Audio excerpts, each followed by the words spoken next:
কেমন আছেন? আশা করছি সবাই অনেক অনেক ভালো আছেন। আল্লাহর রহমতে আপনাদের দোয়াতে আমরা অনেক ভালো আছি। প্রতিদিনের মতো চলে এসেছি নতুন আরও একটি ব্লগ নিয়ে। আশা করছি আমার আজকের ব্লগটি আপনাদের কাছে ভালো লাগবে। তো সকাল সকাল তো ঘুম থেকে উঠে পড়েছি, ফ্রেশও হয়ে নিয়েছি। আর এদিকে ভাবলাম আগে বিছানাটা গুছিয়ে নেই, এর জন্য আগে আমি খাটের চারপাশটা ভালো করে পরিষ্কার করে নিচ্ছিলাম। কারণ অনেক দিন হয়েছে আমার এই খাটটা পরিষ্কার করা হয়নি, অনেক পরিমাণ ময়লা জমে গেছে। যদিও এই কাজটা আপনাদের ভাইয়া করতো আগে, যখন আমি ঢাকায় ছিলাম তখন আপনাদের ভাইয়া যখন বাসায় থাকতো ছুটিতে তখন এই কাজটা করে দিত। আপনাদের ভাইয়া আমাকে অনেক কাজে হেল্প করতো, কিন্তু কি আর করার, এখন যেহেতু আপনাদের ভাইয়া আমাদের সাথে থাকে না এই জন্য আর কোনো কাজে হেল্প করতে পারে না। যদিও যখন আসে তখন আমাকে অনেক কাজে হেল্প করে, আমার কাছে এটা ভালো লাগে। তো এইদিকে আমি বিছানা গোছানো শেষ করে এখানে আমার টিভির ক্যাবিনেটটা সুন্দর করে মুছে নিচ্ছিলাম। অনেকটাই ময়লা হয়ে গিয়েছিল, দেখতেই পাচ্ছেন, দেখা যাচ্ছে কতগুলো ময়লা হয়েছে। সেটাই এখন আমি ভালো করে একটু পরিষ্কার নেকড়া দিয়ে পরিষ্কার করে নিচ্ছিলাম। যদিও এই কাজটা আমি প্রতিদিন করি, তারপরেও কেন জানি না কোথা থেকে ময়লা চলে আসে বুঝতেই পারি না।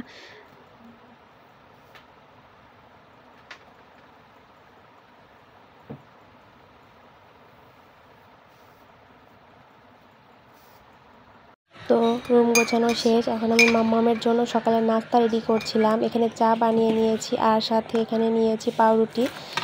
গত ভিডিওতে দেখেছিলেন আমি বাজার থেকে কিছু কিনে নিয়ে এসেছিলাম শুকনো খাবার। তো এইদিকে এর মধ্যে থেকে পাউরুটিটাও আজকে খেয়ে নেবে, কারণ পাউরুটিটা না খেলে নষ্ট হয়ে যাবে।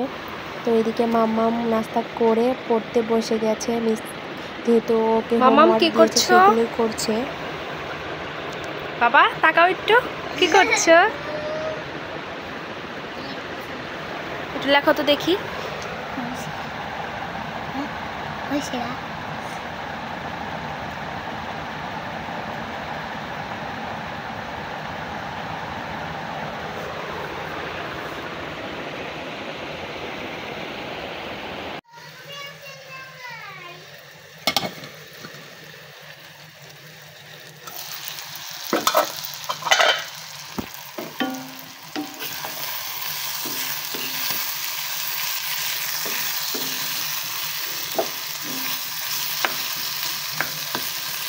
ওখানে ভাত উঠিয়ে দিয়েছি আর এখানে করলা ভাজি করে নিচ্ছি, তারপরে তরকারি রান্না করব। সব কিছু রেডি করে নিয়েছি। তো এই তো এখানে পাঙ্গাস মাছ রান্না করব। এখানে মাছটা সুন্দর করে ধুয়ে পরিষ্কার করে রেখেছি, আমি ভেজে রান্না করব এই জন্য আর কি। আর এখানে হলো আমি লাউ কেটে রেখেছি। গত একদিন আগের ব্লগে দেখেছিলেন লাউ কিনে নিয়ে এসেছিলাম, সেটাই আজকে রান্না করব। এখানে কেটে নিয়েছি আর এই তো মাছটাও রেডি করে নিয়েছি। মাছ ভাজির জন্য এখানে সব মশলা দিয়ে নিচ্ছি। আগে একটু লবণ দিয়ে নিলাম, তারপর দিয়ে দেব একটু হলুদের গুঁড়ো,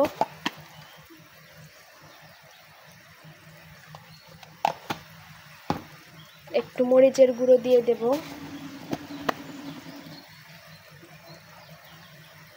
আমি সব মাছই ভেজে রান্না করি, আমার কাছে ভেজে রান্না করলে বেশি ভালো লাগে। আপনাদের কাছে কেমন লাগবে আমি জানি না। তো এই তো এইদিকে এখন আমি এটা ভালো করে একটু হাতের সাহায্যে মেখে নেব, যেহেতু ভাজি করব। মশলা ভিতরে যেন যায় এভাবে একটু মেখে নেব হাত দিয়ে।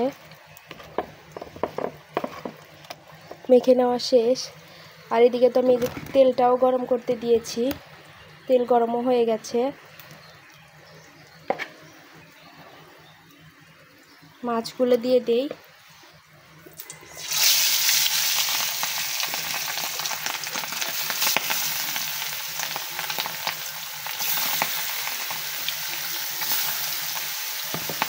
এই পাঙ্গাস মাছটা অনেকেই খায় না, কিন্তু আমার কাছে খুবই ভালো লাগে। আমার পরিবারের সবাই আমরা পাঙ্গাস মাছ খেতে পছন্দ করি, বেশি মাম্মাম খেতে পছন্দ করে। এই জন্য বেশিরভাগ সময় আমাদের এই পাঙ্গাস মাছটা খাওয়া হয় মাম্মামের জন্য, আর সাথে তো আমরাও পছন্দ করি। তো লাউ দিয়ে আজকে বেশি মজা লাগবে মনে হচ্ছে। লাউ দিয়ে পাঙ্গাস মাছ, ইলিশ মাছ, রুই মাছ, যে মাছ দিয়ে খাওয়া যায় না কেন আমার কাছে খুবই ভালো লাগে। এই তো এখানে মাছ ভাজি করা শেষ, আর এখানে করলা ভাজিটাও প্রায় হয়ে এসেছে, একটু পরেই নামিয়ে নেব। আর একটা সময় ছিল যখন এই করলা ভাজিটা একদমই খেতে পছন্দ করতাম না, কিন্তু এখন আমার কাছে এই করলা ভাজিটা খুবই ভালো লাগে। যদিও করলা থাকে 2টা, আমি আলু দেই 3টে, এই জন্য মনে হয় ভালো লাগে। যাই হোক, আমি এখন করলাটা খেতে খুবই পছন্দ করি, আমার কাছে ভালো লাগে। এই তো এখানে আমরা দুপুরের খাবার রেডি করে নিয়েছি, এখানে প্লেটগুলো নিয়ে নিয়েছি, দেখতেই পাচ্ছেন এখানে আজকে 3টে প্লেট, কারণ আজকে আমার শাশুড়ি মা আমাদের এখানে খাবে, একসাথে বসেই খাবো, এই জন্য আর কি 3টা প্লেট রেডি করেছি। এখানে আছে করলা ভাজি, সাথে আছে ভাত, আর আছে পাঙ্গাসের তরকারি। তো রেডি হয়ে গেছে সব কিছু। আর পাঙ্গাসের তরকারিটা দেখতে কেমন হয়েছে সবাই অবশ্যই কমেন্ট করে জানাবেন। এই তো মাম্মামকে আমি বলছিলাম যে বসে পড়ো, আমরা এখন খাবারটা খেয়ে নেই। অনেক দিন হলো আপনাদের সাথে আমাদের গাছগুলো শেয়ার করা হয় না। দেখেন আমাদের গাছের অবস্থা কেমন হয়ে গেছে, একদম সব একদম জট পেকে গেছে। আর নতুন করে একটা গাছ আনা হয়েছে, আমার ভাগ্নি একটা গাছ এনেছে, সেটা হলো এই তো।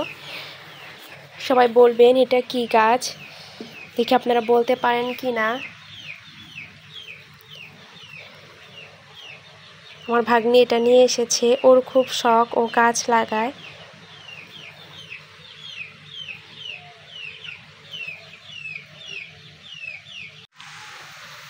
একটু বিকেলে বাহিরে এসেছি, দেখেন হয়তো কতগুলা হাঁস দেখা যাচ্ছে ওই দিক থেকে আসছে।